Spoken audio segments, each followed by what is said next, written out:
Maka Nahas orang Amon itu bergerak maju dan berkemah mengepung Yabes Gilead. Lalu berkatalah semua orang Yabes itu kepada Nahas, "Adakanlah perjanjian dengan kami, maka kami akan takluk kepadamu." Tetapi Nahas orang Amon itu berkata kepada mereka, "Dengan syarat inilah aku akan mengadakan perjanjian dengan kamu, bahwa tiap mata kananmu akan kucungkil. Dengan demikian, aku mendatangkan malu kepada segenap orang Israel." Para tua-tua Yabes berkata kepadanya, "Berilah kelonggaran kepada kami 7 hari lamanya, supaya kami mengirim utusan ke seluruh daerah Israel.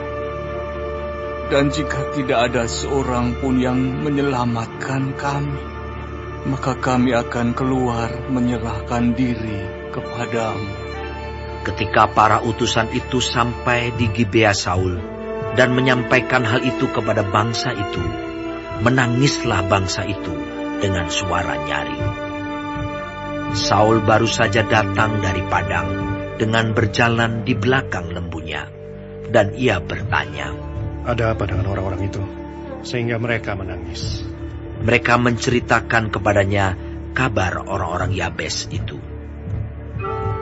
Ketika Saul mendengar kabar itu, maka berkuasalah roh Allah atas dia, dan menyala-nyalalah amarahnya dengan sangat.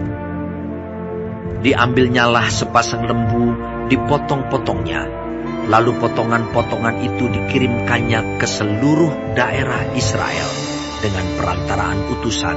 Pesannya, "Siapa yang tidak maju mengikuti Saul dan mengikuti Samuel, lembu-lembunya akan diperlakukan juga demikian." Lalu Tuhan mendatangkan ketakutan kepada bangsa itu, sehingga majulah mereka serentak. Ketika Saul memeriksa barisan mereka di Bezek, maka ada 300.000 orang Israel dan 30.000 orang Yehuda. Kepada para utusan yang datang itu dikatakan, "Beginilah kamu katakan kepada orang-orang Yabes Gilead, besok pada waktu panas teriknya matahari, akan datang bagimu penyelamatan."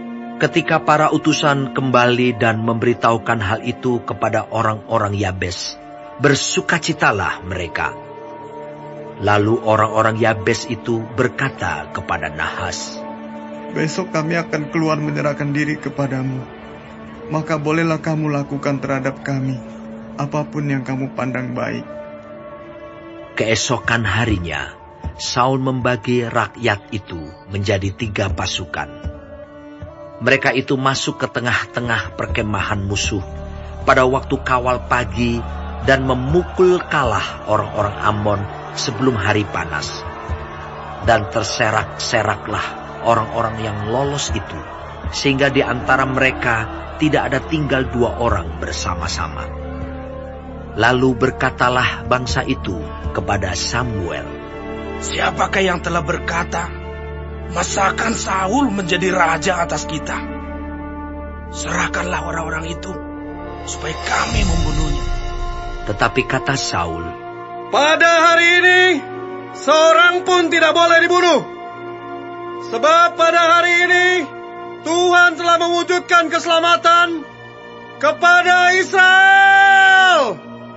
Dan Samuel berkata kepada bangsa itu, "Marilah kita pergi ke Gilgal dan membarui jabatan raja di sana."